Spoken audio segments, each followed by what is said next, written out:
여러분 안녕하십니까? 민주당 이재명 대선 후보가 대전을 시작으로 2박 3일간 충청권 민심 공략을 시작했습니다. 매주 타는 민생버스, 이른바 메타버스를 타고 오늘 대전을 찾았는데요. 대덕특구에서 자율주행차를 탑승하고 대전 출신 프로게이머들과 게임을 통해 친근한 이미지를 부각시키는 등 지지율 확보에 주력했습니다. 먼저 리포트를 보신 뒤 잠시 후 이재명 후보를 직접 연결하겠습니다. 김성민 기자입니다. 민주당 이재명 후보는 매주 타는 민생버스로 대전을 찾아 충청권 민생행보를 시작했습니다. 전자통신연구원에서 MZ세대 연구원들과의 간담회를 통해 대덕을 과학기술의 중심지로 발전시켜야 한다는 입장을 강조했습니다. 4차 산업혁명 시대와 기술혁명 시대인 디지털 대전환에 맞춰 정부 출연연의 중요성도 강조했습니다. 통상적인 시기에는 추격자와 선도자의 입장을 바꾸기 어렵습니다. 그런데 이 격변의 시기에는 그 순위가 바뀌는 게 가능해지죠. 지금이 저는 기회라고 생각합니다.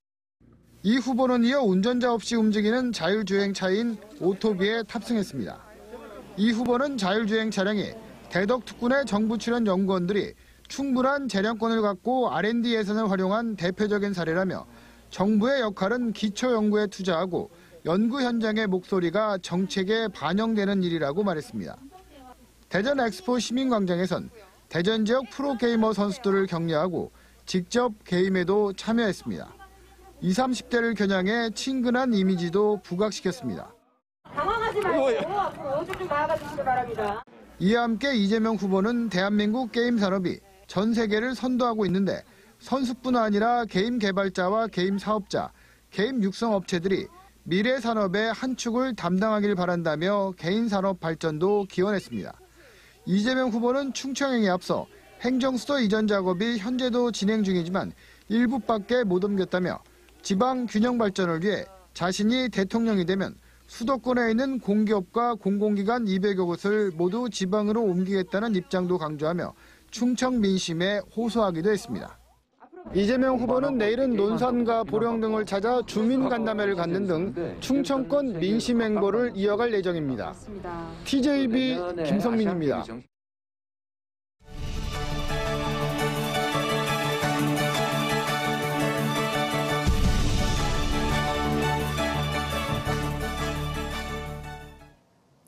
이처럼 민주당 이재명 후보가 메타버스를 활용해 충청권 민심 공략에 나선 가운데 저희 노동현 앵커가 TJB 사옥 앞에 서 있는 메타버스에 탑승해서 이 후보와의 대담을 직접 준비하고 있는데요.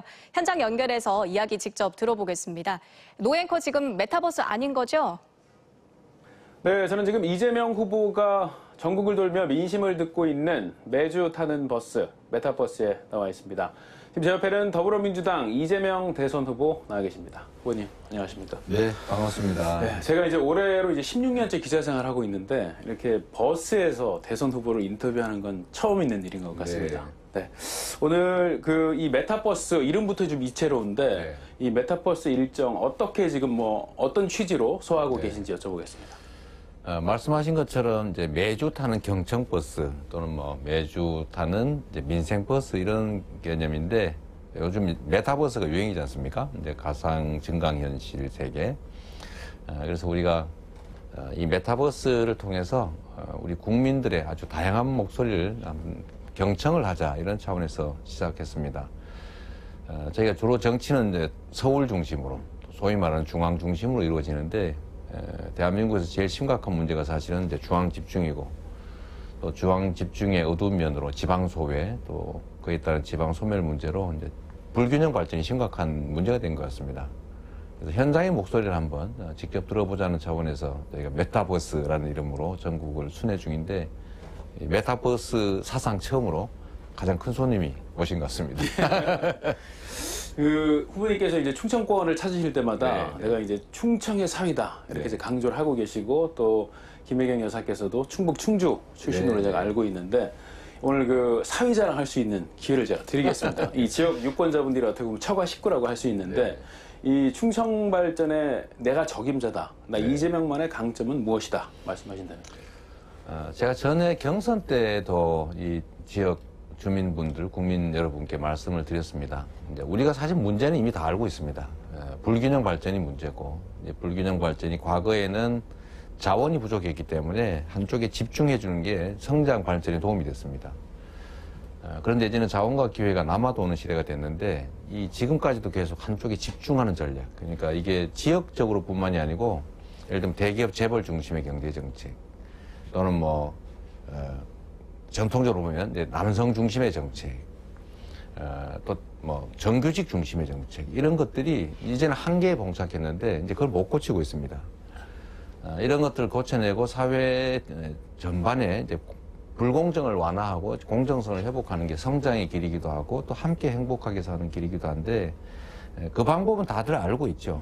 다만 그 정책이라고 하는 것이 이제 효과적인 정책일수록 이제 그 바꿔야 될 정책의 혜택 보는 사람들 입장에서는 일종의 또 이제 피해를 입는 것이기 때문에 저항이 많고, 그 기득권자들의 반발 때문에 사실은 정치에서는 이제 분란이 발생하니까 안 하려고 하죠.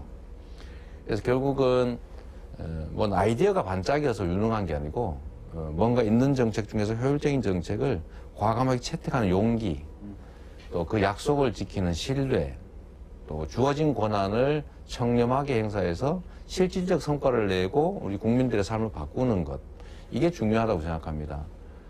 그 점에서 저는 사실 이제 실력도 갖추고 있다고 자부하고, 또 실제 실적도 냈고, 그래서 상당히 준비된 대통령 후보다. 또 지역 균형 발전의 문제나 충북, 충남, 대전, 세종의 이 억울한 소외도 해결할 수 있는 갖가지 정책들을 과감하게 채택하고, 또 과감하게 집행하고, 또 실제 성과를 낼 수 있는 검증된 후보다, 이렇게 주장하고 싶습니다. 네. 특히 이제 제 아내도 제 처갓집이기도 한데, 사실 제가 이 경북 사람이라 자주 이 충북 지역을 지나다니게 되는데, 어쨌든 애정도 좀 많고, 그러면서도 특히 이제 충북 지역들 같은 경우도 그렇고, 지방이 점점 나빠지는 게 정말 가슴 아파요. 갈수록 좋아져야 되는데, 갈수록 쇠락하는 그런 현상을 보면서 정말 균형을 회복해야 되겠다, 이런 생각하고 있습니다. 네. 이번에 이제 전국민 확실하게 책임지도록 하겠습니다. 네. 이번에 이제 그 전국민 재난지원금 얘기 잠깐 해보겠는데, 이제 많은 분들이 뭐 내심 기대하신 분들도 계신데, 이제 사실상 이제 철회를 좀 하신 건데, 대신 이제 소상공인들에 대한 지원책을 이제 밝히셨어요. 그래서 어떻게 좀 하실 계획이신지. 사실 이번 코로나 사태로 이제 우리 소상공인과 서민들, 또 지방은 엄청난 피해를 봤는데, 또 그 와중에도 이제 디지털 기업들이라든지 이제 기술 수출 대기업들, 이런 쪽은 워낙 또 성장의 혜택을 봐서 초과 세수가 무려 막 30조, 50조 이렇게 발생하지 않습니까? 그래서 이거를 이제 국민들께 다시 되돌려 드리는 게 맞는데, 이제 그 방식으로는 저는 가장 피해가 많은 소상공인, 자영업자, 또 골목상권을 지원해야 하는데, 현금을 지원하는 방법도 있고, 또 소상공인들이 진짜 바라는 것은 매출이 좀 늘어나서 좀 경제가 활성화되길 바랍니다. 그래서 작년에도 1차 재난지원금이 이제 소비 쿠폰 형태로 전 국민을 지원했기 때문에 소상공인들이 매우 흡족했습니다. 근데 그 후에 3차, 4차, 5차 한 3배가량, 40조 가까운 이제 현금을 선별 지원했는데 효과가 거의 없었거든요. 그래서 이번에도 추가 지원을 할 필요가 있는데, 이제 소상공인 지원을 위해서는 직접 손실 보상도 해드리고, 또 매출도 지원해드리고 하면 좋겠는데, 그 이중 효과가 있기 때문에 재정 집행 효율성도 높습니다.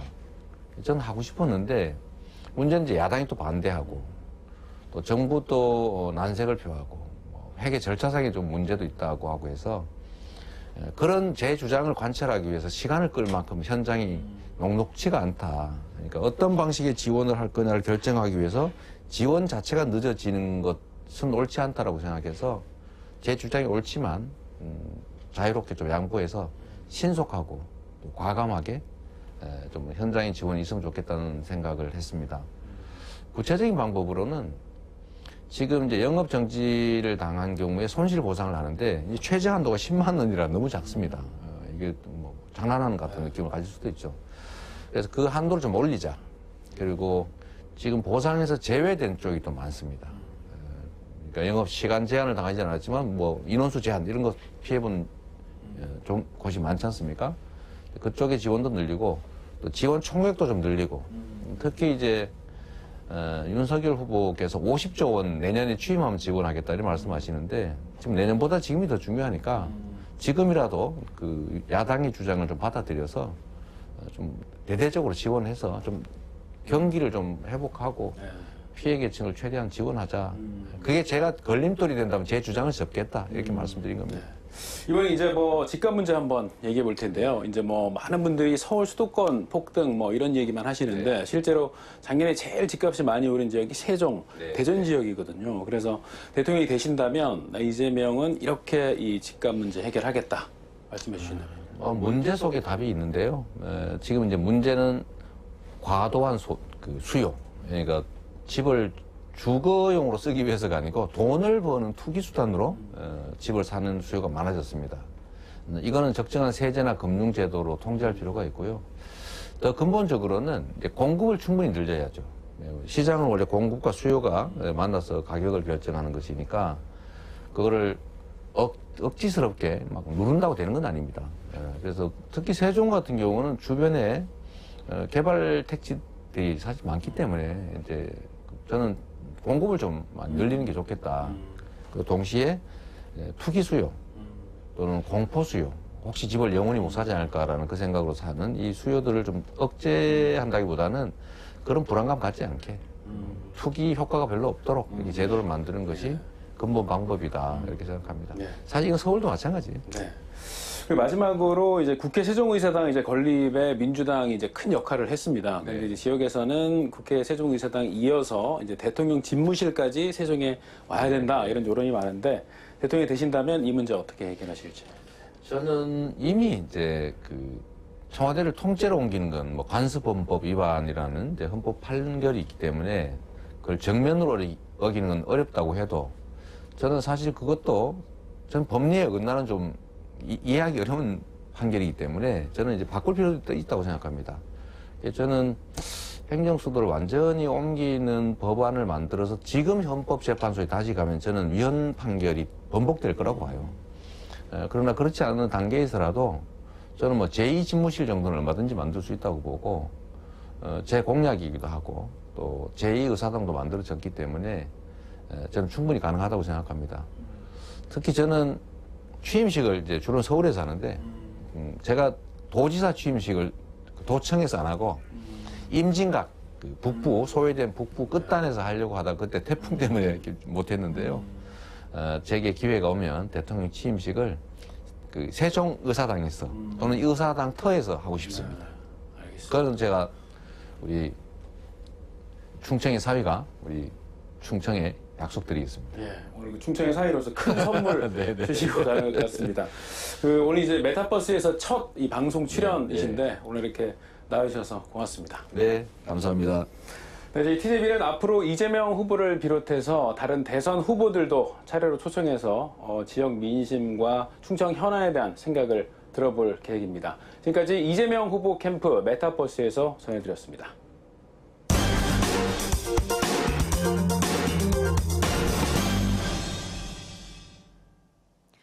다음 소식입니다. 최근 대전 도안 2-1지구의 아파트 입주가 시작됐지만 학교가 설립되지 않아 1,000명이 넘는 학생들이 통학버스를 타고 인근 중학교에서 공부해야 하는 상황이 벌어졌는데요. 바로 옆에서도 학교 용지 확보 문제로 똑같은 일이 반복될 위기에 놓였습니다. 대전시 의회가 대전시와 시교육청의 책임을 물었는데 서로 책임을 미루고 있습니다. 장성현 기자입니다. 최근 입주를 시작한 대전 도안 2-1지구 아이파크 아파트입니다. 당초 지구 내에 복용초등학교 용지가 포함돼 있었지만 아파트 건설 과정에서 지구 밖으로 옮겨졌습니다. 결국 학교 용지 문제가 입주 시기까지 해결이 안 되면서 초등학생들은 인근 중학교에 설치된 조립식 건물로 통학을 해야 합니다. 그런데 바로 옆 2-3지구에서도 똑같은 일이 또 벌어질 위기입니다. 2-3지구 내에 있던 학교 용지가 건설사의 요구 등으로 아파트 단지에서 20여 미터 밖으로 빠졌는데 당장 올해 말 아파트 착공을 앞두고 마지막 행정 절차인 주택건설 사업 계획 승인만 남았지만 여전히 학교 용지가 확보되지 못한 겁니다.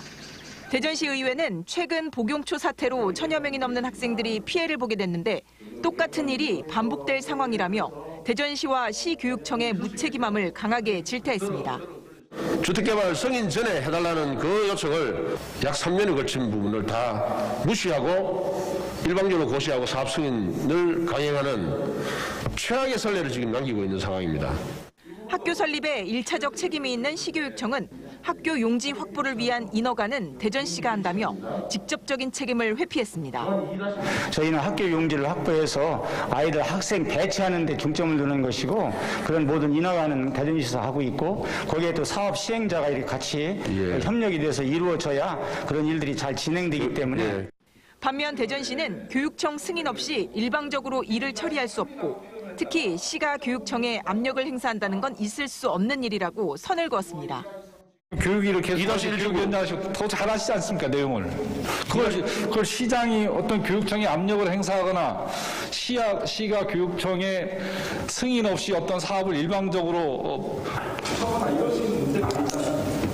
결국 대전시와 시교육청이 서로에게 책임을 미루는 사이 복용초에 이어 2의 3지구도 학교용지 확보가 불확실한 상황. 학교용지 확보에 미온적인 건설사와 소극적으로 대처하는 행정기관에 학생들만 피해를 보게 됐습니다. TJB 장석영입니다. 천안시가 60세 이상 고령층과 감염 취약시설 종사자 등 24만여 명을 대상으로 코로나19 백신 추가 접종 간격을 애초보다 1, 2개월 단축 시행합니다.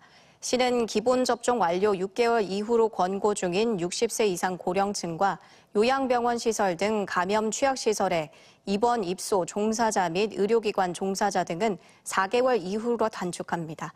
50대 연령층과 우선 접종 직업군, 군인, 경찰, 소방 등은 5개월 이후로 조정하고 면역 저하자, 얀센 백신 접종자는 기존 2개월 이후로 유지해서 추가 접종을 시행합니다. 충남도와 부여구는 백제 문화를 대표하는 백제 금동대향로 조형물을 사업비 12억 원을 들여 내포 신도시 홍해공원에 설치하고 오늘 제막식을 가졌습니다.